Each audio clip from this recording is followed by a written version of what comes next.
दोस्तों सब्सक्राइब कीजिए all hit exam channel को और बेल आइकन को प्रेस कीजिए जिससे आने वाली वीडियो की नोटिफिकेशन आपको सबसे पहले और लगातार मिलती रहे। दोस्तों बहुत बहुत स्वागत है एक बार फिर से आप सभी का हमारे इस चैनल में जिसका नाम है ऑल हिट एग्जाम। और दोस्तों आज का हम लोगों का ये जो वीडियो होगा आपका पर्यावरण अध्ययन का दोस्तों, ईवीएस इन्वायरमेंटल स्टडी का दोस्तों। क्योंकि आप सभी जानते हैं कि हमारे इस ऑल हिट एग्जाम चैनल पर सीटेट की सभी प्रकार की विषयों की लगातार क्लासेस चलाया जा रहा है दोस्तों, क्योंकि समय बहुत कम बचा है। उसी के क्रम में दोस्तों हम लोग का आज का ये वीडियो होगा आपका पर्यावरण अध्ययन ईवीएस इन्वायरमेंटल स्टडी का। तो दोस्तों बिना किसी देरी के स्टार्ट करते हैं। पहला प्रश्न आपके स्क्रीन पर दोस्तों पूछ रहा है पर्यावरण अध्ययन में 121 नंबर पर दोस्तों कि निम्नलिखित में से कौन सा प्रक्रम वायु में कार्बन डाइऑक्साइड की मात्रा को नहीं बढ़ाता है। फर्स्ट ऑप्शन है श्वसन, सेकंड प्रकाश संश्लेषण, थर्ड पेट्रोल का जलना और फोर्थ वनस्पति का वायवीय क्षय। तो दोस्तों 121 नंबर किस प्रश्न है आपका ऑप्शन नंबर सेकंड आपका बिल्कुल प्रकाश संश्लेषण यहाँ पर राइट और करेक्ट आंसर हो जाएगा दोस्तों। क्यों होगा? क्योंकि दोस्तों प्रकाश संश्लेषण जो है यह वायु में कार्बन डाइऑक्साइड की मात्रा को नहीं बढ़ाता है दोस्तों, इसलिए आपका ऑप्शन नंबर दूसरा यहाँ पर प्रकाश संश्लेषण आपका राइट और करेक्ट आंसर हो जाएगा दोस्तों यहाँ पर, क्योंकि नहीं पूछ रहा था। नेक्स्ट आपका दूसरा प्रश्न कर रहा है 122 नंबर पर कि संकटग्रस्त प्रजातियों को किस रंग की डेटा बुक में दर्शाया जाता है। फर्स्ट ऑप्शन है नीली, सेकंड काली, थर्ड लाल और फोर्थ हरी। दोस्तों 122 नंबर के प्रश्न आपका ऑप्शन नंबर तीसरा लाल रेड डाटा बुक कहा जाता है दोस्तों, अर्थात रेड डाटा बुक में जो है वो दर्शाया जाता है उन प्रजातियों को जो कि विलुप्त होने के कगार पर होते हैं। तो ऑप्शन आपका थर्ड यहाँ पर लाल राइट आंसर हो जाएगा। नेक्स्ट आपका 123 नंबर अगला प्रश्न पूछ रहा है कि ग्रीन हाउस गैसों तथा नाइट्रस ऑक्साइड तथा मीथेन पैदा करने की सबसे अधिक संभावना निम्नलिखित में से किस जीव से की जा सकती है। फर्स्ट ऑप्शन है आपका कवक, सेकंड केंचुआ, थर्ड जीवाणु और फोर्थ हरे पौधे। तो दोस्तों 123 नंबर के प्रश्न आपका ऑप्शन नंबर तीसरा जीवाणुओं के द्वारा सबसे ज्यादा ये पैदा किया जा सकता है दोस्तों, जैसे कि green house gas, nitrous oxide और मीथेन, इन चीजों को सबसे अधिक जो है पैदा करने की संभावना जीवाणुओं के द्वारा होती है। तो ऑप्शन में आपका थर्ड यहाँ पर राइट आंसर हो जाएगा। नेक्स्ट आपका 124 नंबर अगला प्रश्न पूछ रहा है कि निम्न 3 आर में से किसको पर्यावरण के अनुकूल माना जाता है। फर्स्ट ऑप्शन है रिड्यू कम करें, सेकंड रिबिल्ड फिर बनाएं और रिस्ट्रिक्ट सीमित करें। तो दोस्तों इसी प्रकार से आपका पहला, दूसरा, तीसरा जो चौथा विकल्प है इसमें से दोस्तों आपका 124 नंबर के प्रश्न आपका ऑप्शन नंबर चौथा यानी कि रिड्यूस यानी कि कम करें, रीयूज मैंने पुनः प्रयोग करें और रिसाइकल मैंने पुनः चक्रित करें दोस्तों। तो तीनों आर का यही मतलब होता है पर्यावरण के अनुकूल, यानी कि पहले सबसे पहले को हम रिड्यूस करें कि किसी भी चीज़ को बनाना कम करें और फिर इसका रीयूज करें, पुनः प्रयोग करें और फिर इसका रिसाइकल पुनः चक्रित करें। तो दोस्तों ऑप्शन में आपका चौथा यहाँ पर बिल्कुल राइट और करेक्ट आंसर हो जाएगा। इनके तीनों आर का यही मतलब है पर्यावरण के अनुकूल। नेक्स्ट आपका 125 नंबर अगला प्रश्न पूछ रहा है कि पर्यावरणीय जागरूकता के अंग्रेजी अक्षर पी से प्रारंभ होने वाले प्रसिद्ध 3 शब्द कौन से हैं। फर्स्ट ऑप्शन है people poverty politics, second power production pollution, third population politics price और फोर्थ है पॉपुलेशन पावर्टी पॉल्यूशन। तो दोस्तों 125 नंबर के प्रश्न में आपका ऑप्शन नंबर चौथा दोस्तों ये राइट आंसर हो जाएगा, अर्थात पॉपुलेशन पावर्टी और पॉल्यूशन। ये दोस्तों आपका पर्यावरणीय जागरूकता के अंग्रेजी अक्षर पी से प्रारंभ होने वाले प्रसिद्ध 3 शब्द होते हैं दोस्तों। तो ऑप्शन आपका चौथा यहाँ पर बिल्कुल राइट और करेक्ट आंसर हो जाएगा। नेक्स्ट आपका 126 नंबर अगला प्रश्न पूछ रहा है कि जैव आवर्धन का अर्थ किसमें निहित होता है। फर्स्ट ऑप्शन है विषाक्त पदार्थ अवर्धित होते हैं, सेकंड सजीव प्राणी अवर्धित होते हैं, थर्ड प्रकाश अवर्धित होते हैं और फोर्थ भोजन अवर्धित होते हैं। तो दोस्तों 126 नंबर के प्रश्न में आपका पहला विकल्प विषाक्त पदार्थ आवर्धित होते हैं दोस्तों, बिल्कुल राइट और करेक्ट आंसर हो जाएगा, अर्थात जैव आवर्धन का अर्थ होता है विषाक्त पदार्थ आवर्धित होते हैं उसमें जैव आवर्धन में। तो ऑप्शन में आपका पहला यहाँ पर बिल्कुल राइट और करेक्ट आंसर हो जाएगा। नेक्स्ट आपका 127 नंबर अगला प्रश्न पूछ रहा है पर्यावरण अध्ययन ईवीएस में जीवों के उनके पर्यावरण के संबंध में अध्ययन को क्या कहते हैं। फर्स्ट ऑप्शन प्राणी विज्ञान, सेकंड कीट विज्ञान, थर्ड बहुपद विज्ञान, फोर्थ पारिस्थितिकी विज्ञान। तो दोस्तों 127 नंबर के प्रश्न आपका ऑप्शन नंबर चौथा पारिस्थितिकी विज्ञान आपका दोस्तों बिल्कुल राइट और करेक्ट आंसर हो जाएगा, अर्थात जीवों के उनके पर्यावरण के संबंध में अध्ययन को पारिस्थितिकी विज्ञान कहा जाता है। नेक्स्ट आपका 128 नंबर अगला प्रश्न पूछ रहा है कि निम्नलिखित में से कौन सा शब्द न केवल जीव द्वारा अधिकृत भौतिक स्थान को बल्कि जीव समुदाय में उसकी प्रकार्यात्मक भूमिका को भी वर्णित करता है। फर्स्ट ऑप्शन है इकोनीच, सेकंड इकोसिस्टम, थर्ड इकोजोन और फोर्थ आवास क्षेत्र।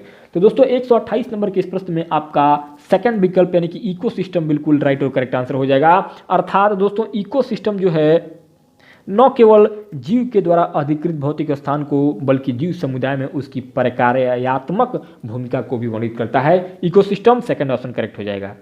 129 कह रहा है कि प्राणी विज्ञान की उस शाखा का नाम जिसमें पशु व्यवहार का वैज्ञानिक अध्ययन किया जाता है। फर्स्ट ऑप्शन है पारिस्थितिकी, सेकंड शरीर विज्ञान, थर्ड इथोलॉजी और फोर्थ शरीर रचना विज्ञान। तो दोस्तों 129 नंबर के इस प्रश्न में ऑप्शन नंबर तीसरा आपका इथोलॉजी आपका बिल्कुल राइट और करेक्ट आंसर हो जाएगा, अर्थात प्राणी विज्ञान की उस शाखा का नाम जिसमें पशु व्यवहार का वैज्ञानिक अध्ययन किया जाता है उसे इथोलॉजी कहा जाता है दोस्तों। ऑप्शन नंबर थर्ड यहाँ पर बिल्कुल करेक्ट और राइट आंसर हो जाएगा। नेक्स्ट आपका 130 नंबर अगला प्रश्न पूछ रहा है कि खाद्य श्रृंखला में सबसे निचला स्तर है। फर्स्ट ऑप्शन है उपभोक्ता, सेकंड दूसरा उपभोक्ता, थर्ड उत्पादक और फोर्थ इनमें से कोई नहीं। तो दोस्तों 130 नंबर के इस प्रश्न में आपका ऑप्शन नंबर थर्ड उत्पादकता यानी कि उत्पादक बिल्कुल राइट और करेक्ट आंसर हो जाएगा, अर्थात खाद्य श्रृंखला में सबसे जो नीचे का स्तर होता है, सबसे निचला स्तर होता है, सबसे जो लोअर लेवल होता है वो आपका उत्पादक होता है दोस्तों। तो ऑप्शन नंबर थर्ड आपका यहाँ पर बिल्कुल राइट और करेक्ट आंसर हो जाएगा। नेक्स्ट आपका 131 नंबर अगला प्रश्न पूछ रहा है कि निम्नलिखित में से कौन सा जोड़ा सही है। फर्स्ट ऑप्शन है प्राथमिक उपभोक्ता तेंदुआ, सेकंड द्वितीयक उपभोक्ता घास, थर्ड अपघटक बैक्टीरिया और फोर्थ उत्पादक हिरन। तो दोस्तों 131 नंबर के प्रश्न आपका ऑप्शन नंबर थर्ड अपघटक बैक्टीरिया बिल्कुल राइट और करेक्ट आंसर हो जाएगा दोस्तों, अर्थात बैक्टीरिया जो होते हैं वो अपघटक का काम करते हैं दोस्तों। तो ऑप्शन नंबर थर्ड आपका यहाँ पर बिल्कुल राइट और करेक्ट आंसर हो जाएगा। नेक्स्ट आपका 132 कह रहा है कि एक उत्पादक एक शाकाहारी और एक मांसाहारी को दर्शाने वाली एक उपयुक्त आहार श्रृंखला निम्न में से कौन सी होगी। फर्स्ट ऑप्शन है घास, कीट, हाथी, सेकंड पादप, खरगोश, बाघ, थर्ड मछली, कीट, व्हेल, फोर्थ बाघ, खरगोश, उल्लू। तो दोस्तों 132 नंबर के इस प्रश्न में आपका ऑप्शन नंबर दूसरा, सबसे पहले पादप यानी कि पेड़ पौधे, उसको कौन खाएगा, खरगोश, खरगोश को कौन खाएगा, बाघ। तो ये जो श्रृंखला दोस्तों यानी कि एक उत्पादक होता है पादप, एक शाकाहारी खरगोश होता है और एक मांसाहारी बाघ होता है। तो ये दोस्तों आपका एक आहार वाला श्रृंखला है उत्पादक का, शाकाहारी का और मांसाहारी को दर्शाने का। तो ऑप्शन नंबर सेकंड आपका यहाँ पर बिल्कुल राइट और करेक्ट आंसर हो जाएगा। नेक्स्ट आपका 133 नंबर पर अगला प्रश्न पूछ रहा है कि निम्न में से कौन सी एक संकटापन्न जाति है, यानी कि विलुप्त होने के कगार पर कौन सी जाति खड़ी है इस समय। फर्स्ट ऑप्शन आपका black buck, Krishnasar, second भराल, third गंग डाल्फिन और फोर्थ मिथुन। तो दोस्तों 133 नंबर के प्रश्न आपका ऑप्शन नंबर तीसरा गंग डाल्फिन जो मछली है दोस्तों वो आपका विलुप्त होने के कगार पर है, यानी कि इस जाति की समाप्ति की जो है वो संभावनाएं आ रही हैं। तो ऑप्शन आपका थर्ड यहाँ पर बिल्कुल राइट आंसर हो जाएगा। नेक्स्ट आपका 134 नंबर अगला प्रश्न पूछ रहा है कि सौर ऊर्जा का सबसे बड़ा यौगिकी कारक फिक्सटेटर कौन है। फर्स्ट ऑप्शन है बैक्टीरिया, सेकंड प्रोटोजोआ, थर्ड कवक और फोर्थ हरे पौधे। तो दोस्तों 134 नंबर के प्रश्न आपका ऑप्शन नंबर चौथा हरे पौधे आपका बिल्कुल राइट और करेक्ट आंसर हो जाएगा, अर्थात सौर ऊर्जा का सबसे बड़ा यौगिकी कारक ऑप्शन नंबर आपका फोर्थ हरे पौधे यानी कि दोस्तों ग्रीन ट्री होते हैं। ऑप्शन नंबर 4 करेक्ट हो जाएगा। नेक्स्ट आपका 135 कह रहा है कि निम्न में से कौन सी शाखा जीवित जीवों की उन्हीं जातियों की अपने निर्जीव परिवेश के साथ अंतःक्रिया से संबंधित होते हैं। फर्स्ट ऑप्शन है स्वपारिस्थितिकी, सेकंड सम पारिस्थितिकी, थर्ड पारिस्थितिकी और फोर्थ जीवाश्मिकी। तो दोस्तों 135 नंबर के प्रश्न में आपका ऑप्शन में पहला स्वपारिस्थितिकी जिसको कि आर्टेकोलॉजी कहा जाता है दोस्तों, अर्थात स्वपारिस्थितिकी ऐसा शाखा है जिसमें जीवित जीवों को उन्हीं जातियों की अपने निर्जीव परिवेश के साथ अंतःक्रिया से जोड़ा जाता है दोस्तों। तो ऑप्शन नंबर आपका पहला यहाँ पर बिल्कुल राइट आंसर हो जाएगा स्वपारिस्थितिकी। नेक्स्ट आपका 136 नंबर अगला प्रश्न कर रहा है कि वह वर्णक जो वनस्पति को पराबैंगनी किरणों के दुष्प्रभाव से बचाता है कौन सा है। फर्स्ट ऑप्शन है क्लोरोफिल, सेकंड कैरिटोनाइड्स, थर्ड फाइकोसाइनिन और फोर्थ प्लास्टिड। तो दोस्तों 136 नंबर के प्रश्न में आपका ऑप्शन नंबर सेकंड जो दोस्तों है आपका कैरिटोनाइड आपका बिल्कुल यहाँ पर राइट और करेक्ट ऑप्शन हो जाएगा दोस्तों। नेक्स्ट आपका 137 कह रहा है कि जापान में पाया गया यूशो रोग किसके कारण प्रदूषण से संबंधित है। फर्स्ट ऑप्शन है पीसीबी, सेकंड कैडमियम, थर्ड अम्ल वर्षा और फोर्थ PAN। तो दोस्तों 137 नंबर के इस प्रश्न में आपका ऑप्शन नंबर पहला पीसीबी दोस्तों आपका राइट और करेक्ट आंसर हो जाएगा, अर्थात जापान में पाया गया यूशो रोग जो है ये पीसीबी प्रदूषण के कारण होता है दोस्तों। ऑप्शन नंबर आपका राइट और करेक्ट आंसर हो जाएगा फर्स्ट यानी कि पीसीबी दोस्तों। 138 कह रहा है कि सबसे अधिक अस्थायी पारिस्थितिकी तंत्र कौन सा है। फर्स्ट ऑप्शन है मरुस्थल, सेकंड महासागर, थर्ड पर्वत, फोर्थ वन। तो दोस्तों 138 नंबर के इस प्रश्न में आपका ऑप्शन नंबर दूसरा महासागर दोस्तों, महासागर सबसे अधिक अस्थायी पारिस्थितिकी तंत्र माना जाता है। तो ऑप्शन आपका सेकंड महासागर आपका राइट और करेक्ट आंसर हो जाएगा सेकंड विकल्प।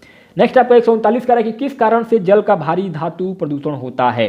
फर्स्ट ऑप्शन है पेंट, सेकंड लकड़ी जलाने, थर्ड अम्ल संयंत्र और फोर्थ घरेलू मलजल। तो दोस्तों 139 नंबर के प्रश्न में आपका ऑप्शन नंबर चौथा घरेलू मल और जल जो निकलते हैं यही दोस्तों आपका जल का भारी धातु प्रदूषण करते हैं। ऑप्शन नंबर चौथा आपका बिल्कुल राइट और करेक्ट आंसर हो जाएगा।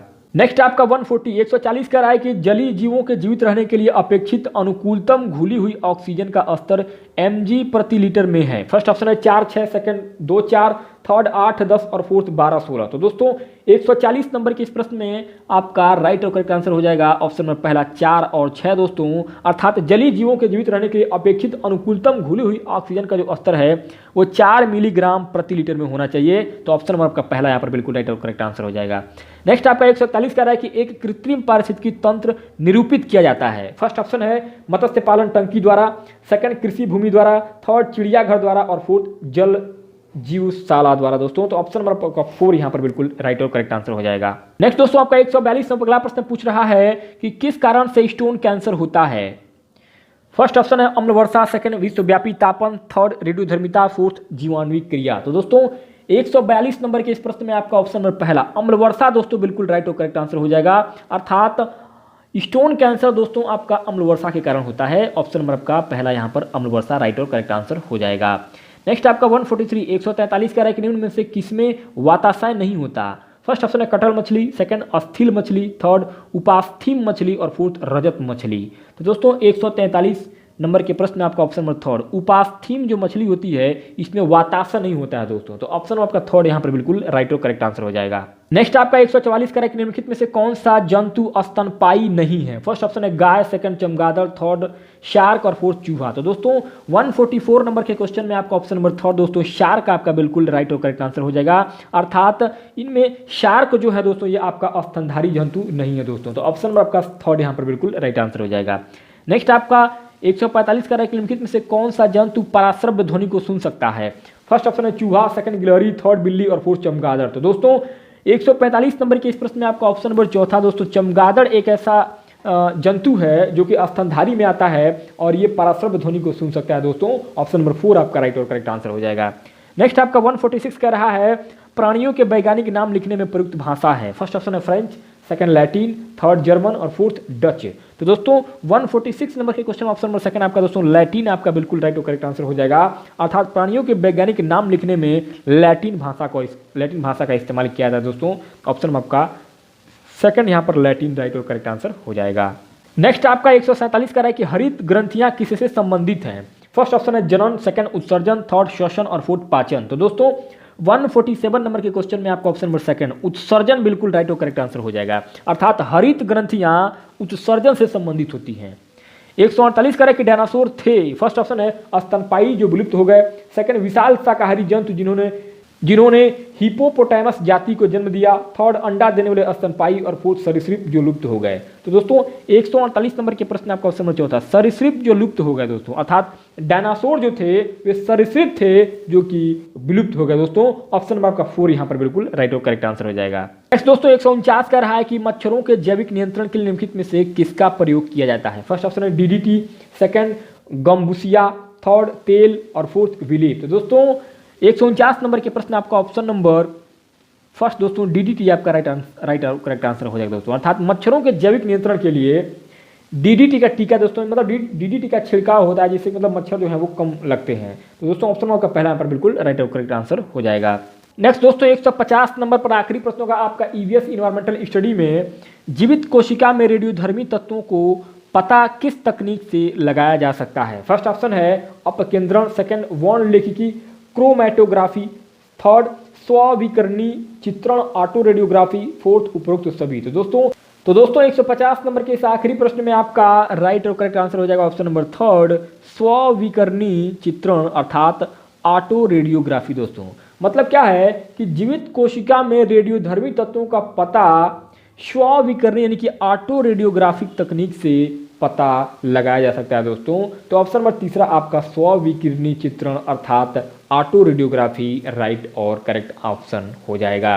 तो दोस्तों इस प्रकार से EVS इन्वायरमेंटल स्टडी में बेहतरीन 30 प्रश्नों को आज हम लोगों ने इस वीडियो में हल किया दोस्तों, जो कि आपके आगामी 31 जनवरी 2021 की परीक्षा के लिए बहुत ही बेहतरीन साबित होगा दोस्तों। अगर वीडियो अच्छा लगा हो, प्रश्न अच्छे लगे हों तो वीडियो को अपने दोस्तों के साथ शेयर जरूर करिएगा, और दोस्तों चैनल पर पहली बार आए हों तो चैनल को सब्सक्राइब कीजिएगा दोस्तों, क्योंकि हमारे इस ऑल एग्जाम चैनल पर आपका CTET, UPTET सभी प्रकार की टेट परीक्षाओं की तैयारी हिंदी भाषा में लगातार कराई जा रही है दोस्तों। तो बहुत बहुत धन्यवाद हमारे साथ बने रहने के लिए आप सभी का।